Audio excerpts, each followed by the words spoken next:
आगे बढ़ेंगे और खबर शामिल करेंगे टोबा टेक्सिंग से। मियां जहांजेब की रिपोर्ट के मुताबिक जहां पर डाकू अपने ही साथियों की फायरिंग से हलाक हो गए। चटियाना बस डकैती के 2 मुलजिमान अपने ही साथियों की फायरिंग से हलाक हो गए। गुज़श्ता रोज अलील सुबह SHO चटियाना नफरी ने बस डकैती के मुलजिमान की गिरफ्तारी के लिए इलाका थाना भसी शेर सिंह वाला में रेड किया। दौरान रेड 4 कस नामालूम मुलजिमान ने पुलिस पर फायरिंग कर दी, जिस पर रेडिंग पार्टी पुलिस ने भी हक के हिफाजत खुद इख्तियारी के तहत जवाबी फायरिंग की। मुलजिमान करीबी मकई की फसल में दाखिल हो गए।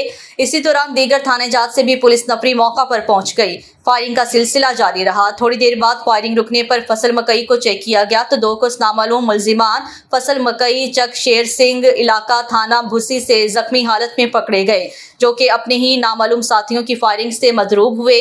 जख्मी मुलजिमान को मदरूबी हालत में THQ कमालिया भिजवाया गया, जो हलाक हो गए हैं, जिनके शिनाख्त मुलजिमान का अमल जारी है। बकिया 2 कस फरार नामालूम मुलजिमान की तलाश जारी है।